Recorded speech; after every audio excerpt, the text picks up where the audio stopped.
We move on. Finances. You must open a way to talk about finances. If you can't talk together, talk with her father as a man, or talk with the brother, or maybe get someone else to talk with her or someone else to talk with him. But you must talk about financial arrangements. Maybe as you get more comfortable to talk, inshallah, later on, you can talk about financial management. For example, work, managing the money. Is it your money and my money together?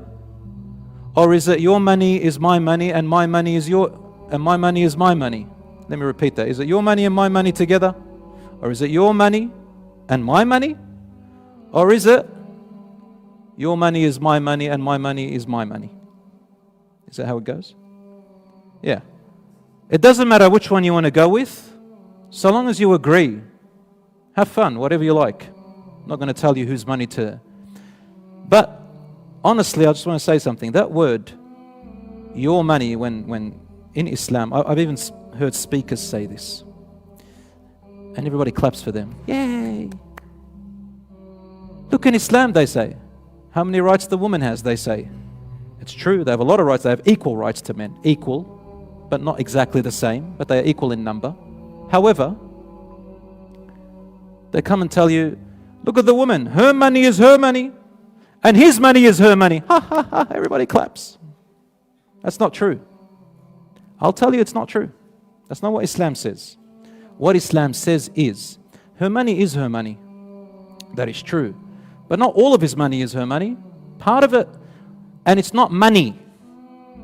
What the husband has to do is that he must provide for his wife and his children all their needs of living, shelter, clothing, food, protection, security, their needs. He is responsible for their needs and their livelihood. Depending on how generous he is. The more generous he is, the better of a husband he is. That's from Allah subhanahu wa ta'ala. He praises a husband who's generous. Which, by the way, you need to talk about finances. You'll understand how generous the person is, how they spend their money. Are they good at finances? Are they not? And this is a very crucial point to understand these dynamics. So, brothers and sisters, he is responsible, part of his wealth, to go onto his family, but not all of it. Same with the wife. Wife keeps her money. Moving on. Just on the side point, I remember a couple, they were arguing about money, and the sister said, if my husband lends someone money, should he tell me? Should I know? Should I know where the money is going? I said, look, this is an agreement between you two, but in my opinion, you should know as a wife. Why? Because sometimes you don't know who's going to die, and there's inheritance properties. Doesn't the wife need to know what's going on, what's happening? For example, she has a right to part of that wealth if there was inheritance. So if a person has a trusting wife and a trusting husband, and trust is the first thing, there's nothing wrong with talking about money and wealth and so on. If you don't trust them, well, you can do some other things. You can do what that soccer player did. What's his name? Huh? Hakimi. What did he do? Do you know what he did? What did he do?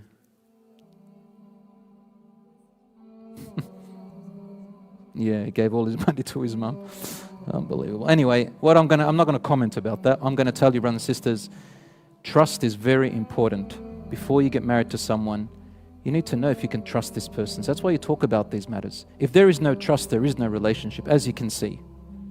You're not happy with, you're too scared to show your finances, you're too scared to go and come, you're too scared to do anything because you don't trust each other. So trust, transparency, time, talking, and tolerance is important in a marriage, the 5 T's. Another thing to open up is your social life. Talk about your social lives. Introvert, extrovert, these are very important. Knowing a person's friends is very important, because the friends can tell you a lot about yourself, and usually you've got to investigate. A good thing is to look on social media, ask other people about them. There's nothing wrong with that. Number 8, talk about children, having children, and raising them, educating them, and very importantly, naming them. I'll repeat it. Naming them. What did I say?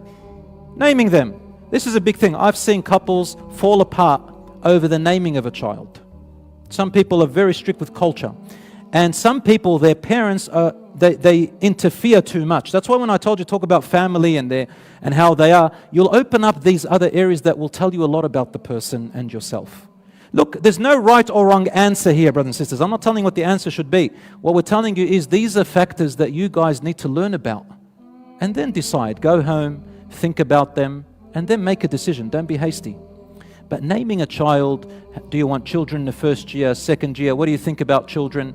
How many children do you anticipate having? You can't say, well, that's up to Allah subhanahu wa ta'ala. Well, okay, it is up to Allah, but do you like having children? Do you not like having children? First year, second year, what do you want to do? So these things open up a great discussion. Naming a child is very important. I've seen couples, they fall apart because the father or the mother, they pressure, for example, the son to name the child after the dad's name. In my culture, I've got a culture like that. Up in the village in Lebanon, a lot of Arabs, they got to name the first child of the first oldest son by the grandfather's name. And if you don't, you're like almost an outcast, or you're frowned upon, or they always look at you differently. So you got to talk about whether this is a big thing in your culture, or whether it's not. You might have a spouse or a future wife who says to you, no, I think a mother should name the child. I carried him, I did, and I will tell you a lot about her personality and how she thinks, whether she's good for you or not. So brothers and sisters, these are important. And the last three things, inshallah, ask about future ambitions and goals, especially career. How important is your career to you? My career is like this. Very importantly also to ask about, number 10, health issues, disabilities.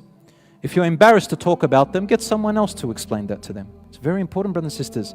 You don't want to get married and later on you find out severe health issues or deformities or disabilities. That's haram in Islam to hide these things. I've had cases like that before, and they say, well, the brother who married her, he hid something. He hid that he used to have another mistress and he had 2 children from her. And they wanted to get divorced. He says, no, you got to give me the mahr. Another brother married another sister and she had another deformity. She didn't tell him about it because I was embarrassed. It's none of your business. And why can't you accept me that way?